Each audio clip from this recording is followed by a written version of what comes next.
un village, minuit sonne, un forgeron frappe le fer. Radio Libre en Périgord, lundi, 11h30. En direct, la chronique du groupe Fred Zeller, présentée par Jean-Louis. Pour la paix, dit-il que je travaille, loin des canons, je vis en liberté, je fasse... Auditrices, auditeurs, amis, citoyens, camarades, bonjour. Nous sommes le lundi 15 décembre 2025. Voici donc la chronique du groupe Fred Zeller, dans laquelle je vais aborder une sorte de compte-rendu du meeting laïque qui s'est tenu à Paris le 6 décembre dernier. Je vous en ai parlé dans les précédentes chroniques et je vous ai annoncé donc la semaine dernière que j'évoquerai les principales interventions qui ont été faites dans ce meeting.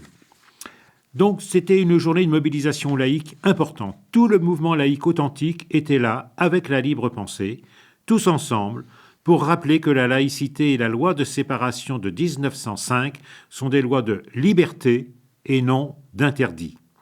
Loi de liberté de 1905 contre loi liberticide de séparatisme. Les laïcs ont choisi la liberté contre la répression et le racisme. Ils étaient tous là et ont pris la parole. La vigie de la laïcité, Nicolas Cadenne, Valentine Zuber et Daniel Verba. La Fédération nationale de la libre pensée, Benoît Steckenberger et Pierre-Yves Molicom. La Ligue des droits de l'homme, Emmanuel Jordan, Chartier et Daniel Boitier. La Ligue de l'enseignement, Hélène Lacassagne. L'Union rationaliste, Emmanuel Huisman-Perrin. Solidarité laïque, Anne-Marie Arster et Michel Debon. Le Conseil national des associations familiales laïques, le CNAFAL, Jean-Marie Bonnemer. La Fédération syndicale unitaire, Grégory Frakoviak. La Confédération CGT Force ouvrière, Patricia Devron. La FNECFP, Force ouvrière, Confédération FO, a parlé aussi pour ces deux structures. La Confédération CGT, Gérard Rey. La FERC CGT, Fédération de l'enseignement, de la recherche et de la culture, Charlotte Van Bensien, La FERC CGT a parlé aussi au nom de l'Union syndicale CGT de l'éducation nationale. Sud Éducation, Théophile Pousseau-Jajnac. Le SEUNSA, Marie-Laure Tirel. Émancipation, tendance intersyndicale, Quentin Dauphiné. Les Rites Unis de Memphis-Mizraïm, François Boursier. L'Association pour le droit de mourir dans la dignité, Elsa Walter. L'Association des Amis de la Commune de Paris, Sylvie Brabant. Coudes à coudes, Mornia Lapsi. Mornia Lapsi, dont j'avais lu une chronique il y a quelques mois. La Marche des Solidarités, Mariama Sibilé. Association internationale de la libre pensée, Christian Echen. Humanist International, Yves Deur. Rob Boston, Américain Uni pour la séparation, États-Unis. ARS Rodriguez, ancien député socialiste du Portugal. Kees Porceus-Wood, expert international à l'ONU. Une jeune représentante de la Vigie de la laïcité a lu, à la fin du meeting, la déclaration commune des 6 associations organisatrices de la journée laïque du 6 décembre 2025. Celle-ci a été publiée en tribune dans Le Monde du soir, datée du 7 décembre 2025. La grande salle, on reviendra tout à l'heure sur cette déclaration que je vous lirai bien évidemment. La grande salle de spectacle Eugène Hénave de la Bourse du Travail était pleine à craquer et de 14h30 à 17h45, le public a écouté de manière studieuse et passionnée les différentes interventions de tout ce que l'on compte de l'authentique mouvement laïque de ce pays. Le mot d'ordre d'abrogation de la loi Debré a été scandé massivement comme une exigence laïque. Le matin du 6 décembre 2025, le colloque académique de la Vigie de la laïcité a eu lieu à la Grande Loge de France dans le Grand Temple Franklin Roosevelt. Celui-ci était plein. Une quinzaine de contributions de haut niveau sur la loi de 1905 et sur la séparation laïque dans plusieurs pays ont été prononcées. Il a été ouvert par un message en visioconférence de Jean-Louis Bianco, président fondateur de la Vigie de la laïcité. Puis, entre autres, Valentine Zuber, présidente, Philippe Portier, Nicolas Cadenne et Jean Bobéro, membres de son conseil d'administration, se sont exprimés. Les participants ont été accueillis par Dominique Loiseau, délégué régional et responsable de la culture de la Grande Loge de France. Denis Moscovici, délégué à la laïcité de la Grande Loge, a ensuite lu un message de bienvenue et donnant la position de l'obédience sur la laïcité comme des lois de liberté et de tolérance de Jean-Raphaël Nothomb, grand maître de la Grande Loge de France. Voilà, donc ça c'était le compte-rendu succinct de cette importante mobilisation laïque qui s'est tenue donc le 6 décembre dernier.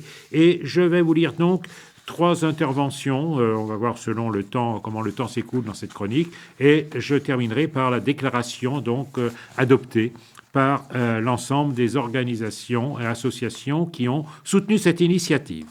Alors tout d'abord, le discours de Pierre-Yves Bodicom, secrétaire général adjoint de la Libre Pensée.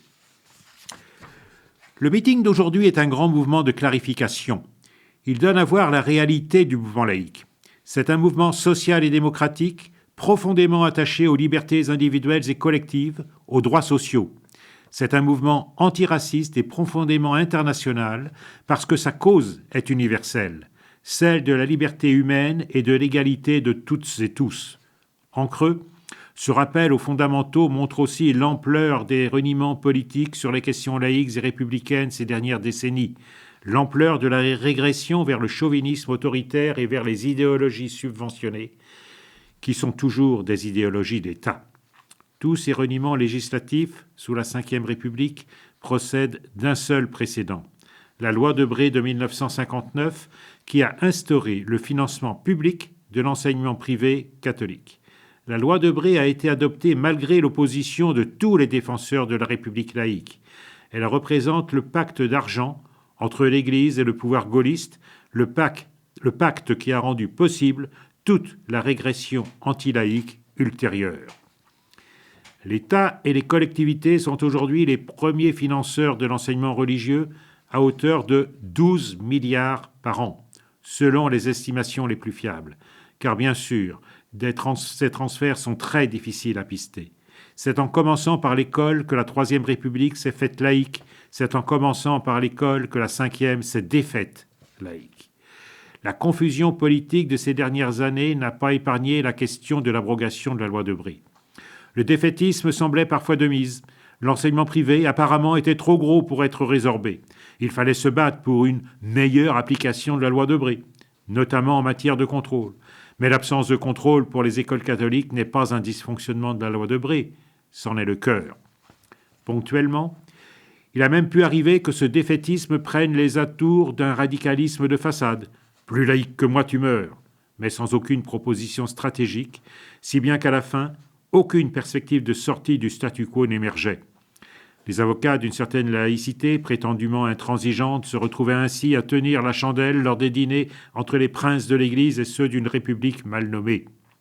Laïcisme bruyant dans les soirées en ville, mais dans le travail quotidien, impuissance organisée et finalement complaisance pour l'Église. Personne ici ne mange de ce pain-là. Grâce aux errements des derniers gouvernements, les masques sont tombés et ici aussi la clarification est advenue. Un collectif réunissant de nombreuses organisations présentes ou excusées aujourd'hui a élaboré un plan de sortie de la loi Debré à l'initiative de la Libre Pensée. Ce plan de sortie ne consiste pas à se perdre en mesures prophylactiques censées mener un jour à l'abrogation. Il prend au contraire l'abrogation comme point de départ et déroule ensuite les dispositions transitoires grâce auxquelles l'école publique montera en puissance pour accueillir la quasi-totalité des élèves actuellement scolarisés dans le privé, tout en proposant des solutions pour les actuels salariés de l'enseignement privé. En d'autres termes, il ne s'agit pas de persécuter l'enseignement privé pour le faire maigrir avant d'abroger la loi. Il s'agit d'abroger la loi en se donnant les moyens de résorber ensuite le poids démographique du privé. Ces dispositions transitoires dureront 6 ans. Commencer par l'abrogation, c'est aussi mettre la loi à l'abri d'un changement de majorité. Si la loi Debré est abrogée et que la sortie passe par des dispositions transitoires, un gouvernement allié de l'Église devrait reprendre le dossier à zéro et refaire voter la loi Debré pour faire marche arrière. Placer l'abrogation en fin de cycle, c'est au contraire compromettre tout le projet à la première hésitation venue. Il n'y a pas d'autre chemin vers la liberté que l'abrogation immédiate. La République ne reconnaît, ne subventionne aucun culte. Cela vaut aussi pour les associations diocésaines et les écoles congrégationnistes. Alors, fonds publics pour l'école publique, fonds privés pour l'école privée, et vive l'école de la liberté, l'école laïque. Et maintenant, je passe au discours de Benoît Schneckenburger, président de la Libre Pensée, depuis donc le dernier congrès de la Fédération nationale des Libres Pensées en août dernier. C'est avec beaucoup d'émotion et de combativité que nous voilà réunis cet après-midi pour ce meeting unitaire. Après les riches débats de cette matinée organisés à l'initiative notamment de la Vigie de la laïcité et accueillis par la Grande Loge de France, nous voici réunis pour faire vivre l'esprit laïque. La Fédération nationale de la libre pensée a été depuis 1847 de tous les combats pour mettre fin aux prétentions des religions, quelles qu'elles soient, pour régir la loi commune. La libre pensée prit une part essentielle dans le vote de la loi de séparation avec Ferdinand Buisson, qui la présidait depuis 1902, où Aristide Briand et Jean Jaurès en étaient membres. Que de chemin parcouru pour que la liberté de conscience et d'expression consacrée par les articles 10 et 11 de la Déclaration de 1789 soit accomplie dans le droit commun. Il a fallu revenir sur toutes les prétentions cléricales, de la naissance à la mort, à s'immiscer dans nos vies. Il a fallu séparer les cimetières, les écoles et le Parlement des églises avec fermeté face à une église rétrograde envers les idées d'émancipation individuelle. La loi de 1905, toute la loi, en est l'aboutissement. En pleine affaire Dreyfus, quand l'Église et la réaction ne cachent pas leur antisémitisme, elle a été la loi mettant fin au risque de guerre civile. Elle est la loi de la liberté, celle des consciences, punissant toute discrimination envers les opinions, et par conséquent elle protège réciproquement le libre exercice des cultes. Elle est enfin une loi profondément démocratique, en ceci qu'elle fait de la volonté générale l'origine de la loi, et non une révélation qui ne regarde que les seuls croyants. Que de chemin parcouru donc, mais que de recul en même temps. Le colonialisme ayant refusé de l'appliquer dans les départements, la République conciliante, après la boucherie de 1914-1918, a cru s'attacher à la hiérarchie catholique en refusant d'abroger les concordats. Cela n'a pas empêché les plus hautes autorités ecclésiastiques de se vendre aux traites Pétain. Au XIXe siècle, l'école libre était le slogan des libres penseurs qui voulaient l'arracher à l'endoctrinement religieux. Après tant de reniements et de cadeaux, de Debré à Blanquer, l'école publique est ravagée et les écoles privées sous contrat détournent chaque année des milliards de subventions publiques. Nous réclamons encore et toujours l'abrogation de la loi Debré. Le pire pourtant est devant nous. La manipulation de l'esprit de la laïcité atteint des sommets. L'extrême droite, bien vite dédiabolisée par des apprentis sorciers, en fait son cheval de bataille contre nos compatriotes musulmans. Alors que par définition, toute religion révélée prétend que ses valeurs l'emportent sur celles temporelles, seuls les musulmans sont accusés de séparatisme. De loi de défense des libertés, la laïcité passe pour répressive, tant pour ceux qui la manipulent qu'aux yeux, notamment des plus jeunes, qui se voient stigmatisés. Aujourd'hui, pour la libre pensée, l'enjeu est net. Il faut redonner à la laïcité ses principes émancipateurs. La loi de séparation de 1905 n'est pas la loi dite séparatisme. Il est urgent d'abroger la loi du 24 août 2021. Elle met sous tutelle les associations cultuelles, contrairement à l'article 2 de la loi de 1905. Elle porte atteinte à la liberté d'association en élargissant les motifs de dissolution administrative des associations, loi de 1901. Le combat pour la démocratie et la liberté de penser a accompli un pas décisif en 1905. Il est encore nécessaire de le mener. À bas la calotte et vive la sociale. Et donc, le troisième discours dont je voulais vous faire part, c'est celui de Christian Eschen, porte-parole de l'Association internationale de la libre pensée, dont je rappelle qu'elle a été fondée à Oslo en 2011. Amis, citoyens, compagnons, camarades, je vous apporte, dit donc Christian Eschen, le salut fraternel de l'Association internationale de la libre pensée, reconstituée à Oslo en 2011. Cette internationale de la libre pensée rayonne sur tous les continents et a une représentation permanente à la Commission internationale des droits de l'homme, à l'ONU, ainsi qu'à l'Organisation internationale du travail, le BIT, et une démarche est en cours pour qu'elle soit aussi représentée au Conseil de l'Europe. Elle vient de tenir son 9e congrès mondial pour renforcer les 3 axes de ses campagnes permanentes dans le monde. Œuvrer à la défense de la séparation des églises, religions et de l'État là où elle existe et la conquérir quand elle n'est pas encore mise en œuvre. Agir contre le financement public des religions et des cultes. être aux côtés des victimes de tous les clergés et des religions pour obtenir justice et réparation pour elles. Notre internationale est ainsi intervenue récemment à l'ONU pour que celle-ci, ce qu'elle a fait, exige du gouvernement français qu'il agisse enfin pour en finir avec cette barbarie que sont les crimes sexuels de l'Église catholique. Rien qu'en France, la propre commission de la Conférence des évêques de France a fixé à 330 000 le nombre de ces victimes. Nous œuvrons, sur le plan international, avec des associations de victimes qui sont de plus en plus nombreuses à agir avec la libre pensée pour obtenir justice et réparation. Nous sommes aussi des pacifistes internationalistes contre toutes les guerres, et notamment contre la guerre génocidaire que mènent les fascistes sionistes israéliens actuellement à Gaza. Notre association internationale est intervenue à la 113e session de l'OIT pour dénoncer cela et exiger que cette barbarie s'arrête enfin. Parce que nous sommes contre la guerre, nous sommes aussi contre la militarisation des sociétés. Je pense, dit donc Christian Echen, que personne ici n'a l'oreille d'Emmanuel Macron. Mais enfin, si quelqu'un pouvait lui dire que jouer aux petits soldats quand on est enfant, pourquoi pas? Mais il y a un moment où il faut grandir. La couleur kaki semble être la seule qu'ils connaissent, et du SNU au service militaire, faire marcher au pas la jeunesse semble être sa seule véritable préoccupation. Comment ne pas constater que partout dans le monde, et aussi dans notre pays, un choc se prépare entre les janissaires du totalitarisme et de la guerre et les partisans de la liberté, de la justice et de l'émancipation, de la tolérance mutuelle et de la laïcité, qui ne peuvent être garantis que par la séparation des églises et de l'État. La paix ou la guerre, la liberté ou le totalitarisme, le progrès ou la réaction, tels sont toujours les choix qui sont devant l'humanité pensante. Et chacun doit choisir son camp.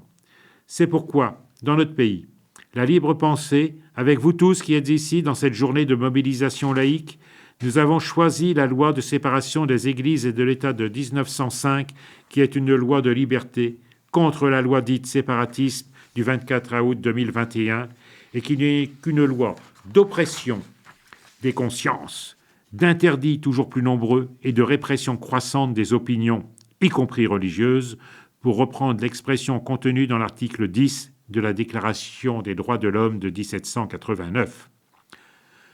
Comme le disait Hannah Arendt, au fond, il n'y a qu'un seul véritable droit de l'homme, c'est le droit d'avoir des droits.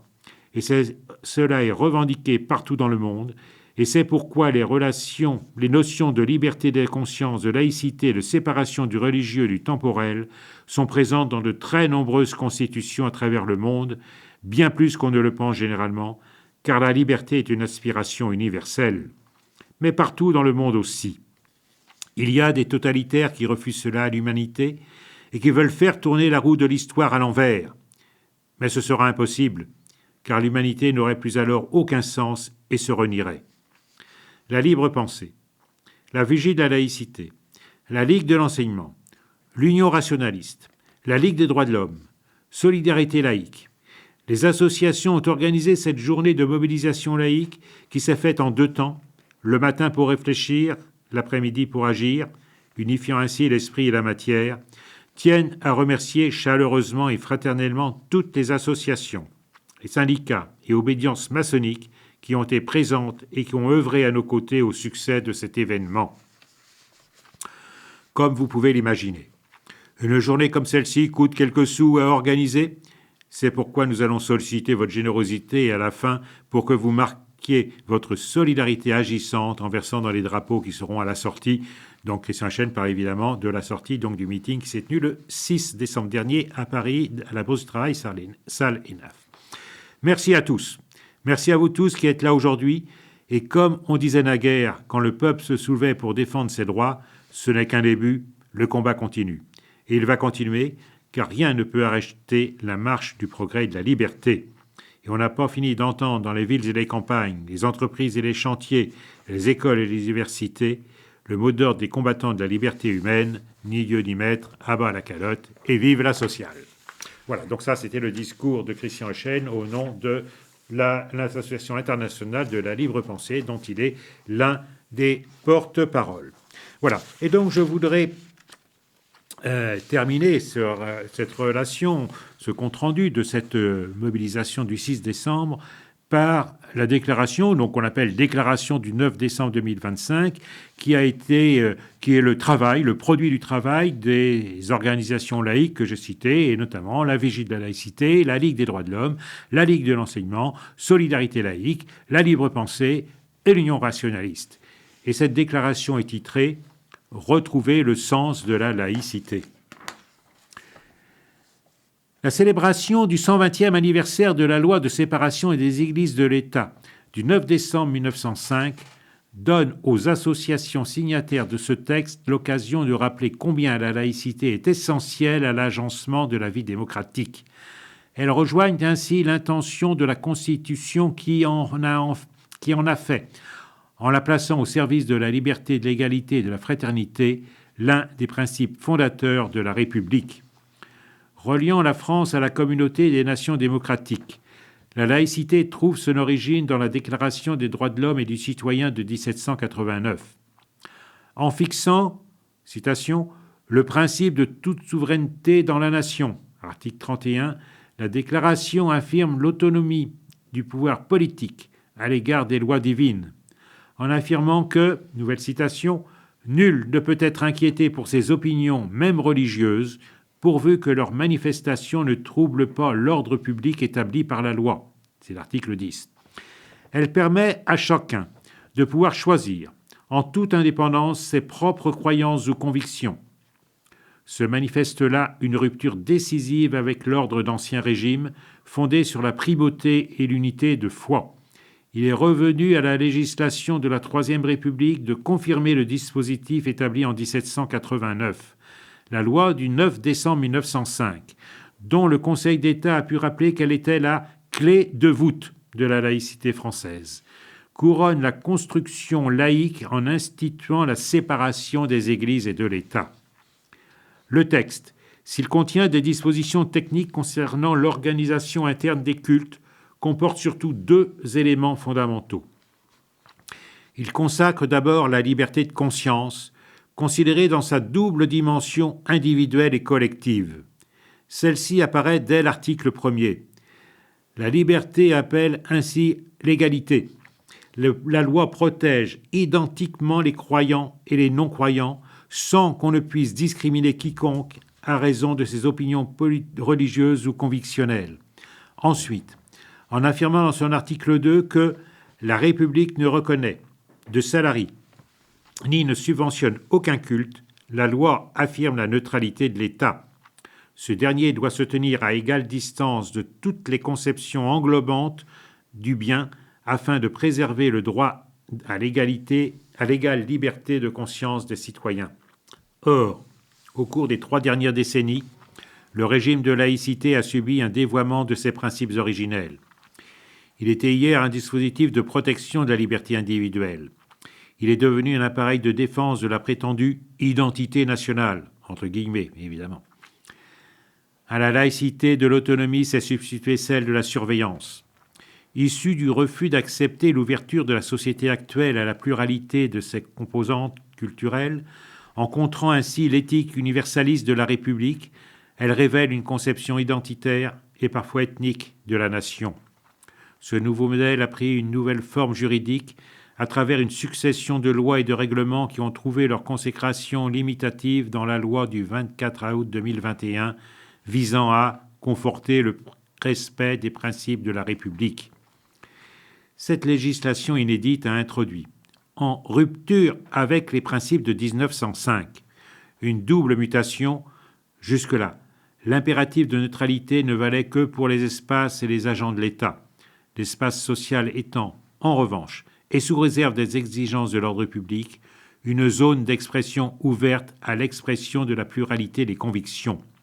Or, en témoignent certaines propositions de loi récentes. On réclame désormais l'extension de la règle de la discrétion en matière religieuse aux citoyens ordinaires.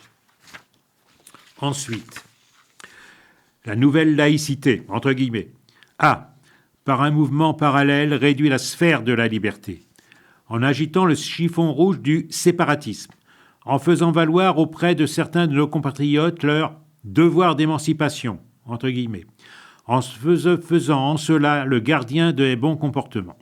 L'État est entré sur les questions religieuses et convictionnelles dans des domaines qu'il laissait jusque-là entièrement libres. Il intervient ici en réglementant le port du vêtement. Il soumet les collectivités locales à des contrôles inédits. Il réduit le champ d'autonomie à la fois des associations cultuelles et des associations ordinaires. Malgré le principe de séparation, la loi du 24 août 2021 va jusqu'à offrir la possibilité aux préfets de refuser à certaines la qualité d'association cultuelle, les obligeant par ailleurs à de lourdes démarches administratives renouvelables tous les 5 ans, menaçant ainsi leur pérennité. Faut-il se résigner à cette dérive autoritaire ? C'est au contraire à la résistance que veulent appeler les signataires de ce texte. Leur idée est que cette nouvelle interprétation vient accentuer la défiance au sein de la société et empêcher un vivre ensemble harmonieux. Sans nier, certes, l'importance d'intégrer les citoyens dans un espace public partagé, organisé autour du respect de la liberté d'autrui et de la recherche de l'intérêt commun, ils appellent à rétablir la laïcité sur ses bases historiques en retrouvant la vision originelle qui en faisait un système de promotion de la liberté et non de surveillance de l'opinion. Dans cette perspective, il s'agit de répondre à 3 objectifs. D'abord, refaire droit à la liberté de conscience.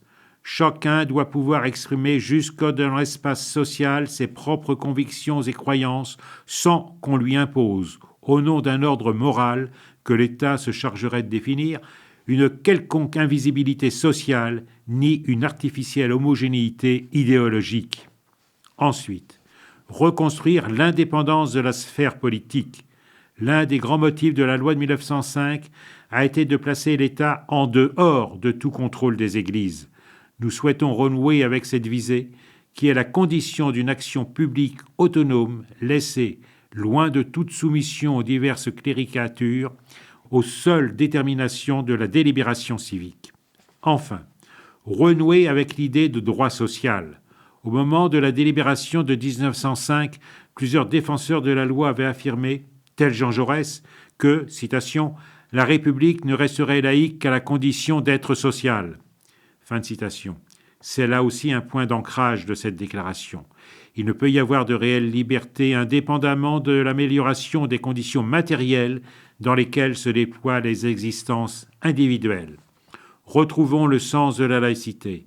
Battons-nous pour une laïcité de liberté qui se nourrit de fraternité et de bien commun. Assurons-lui un avenir. Et donc les signatures sont celles de Jean-Louis Bianco, président honoraire de la Vigie de la laïcité, Christian Echen, secrétaire général de la Libre Pensée, Anne-Marie Arster, présidente de Solidarité laïque, Emmanuel Huisman-Perrin, responsable laïcité à l'Union rationaliste, Hélène Lacassagne, présidente de la Ligue de l'enseignement, Nathalie Théot, présidente de la Ligue des droits de l'homme. Voilà, c'est donc cette déclaration que vous pourrez bien sûr retrouver sur les différents sites de la Libre Pensée, que ce soit celui de la Fédération nationale ou le site du groupe Fred Zeller pour ce qui concerne la Dordogne, avec tous les éléments de compte-rendu de cette mobilisation laïque importante qui a eu lieu donc le 6 décembre. Voilà, j'en ai maintenant terminé avec cette chronique et vous donne rendez-vous pour une prochaine chronique, bien sûr, lundi prochain, toujours à 11h30 en direct sur Radio Libre en Périgord. Et je voudrais donc, à la fin de cette chronique, remercier Antoine pour avoir assuré la gestion technique de cette chronique et à notre jeune stagiaire qui est ici pour une semaine à Radio Libre en Périgord, Elio, auquel je souhaite donc de passer une bonne semaine dans les coulisses de la radio. À la semaine prochaine. En forgeant un soc de charrue. C'était la chronique du groupe Fred Zeller de la Libre Pensée de Dordogne. Vous pourrez réécouter cette chronique en rediffusion jeudi de 16h à 16h30 ou samedi de 17h30 à 18h.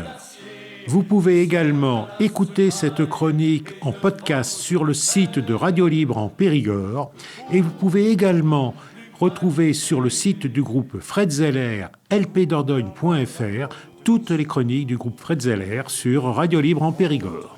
Nous vous donnons rendez-vous pour une prochaine chronique la semaine prochaine, dès lundi 11h30. et le tien, ton glaive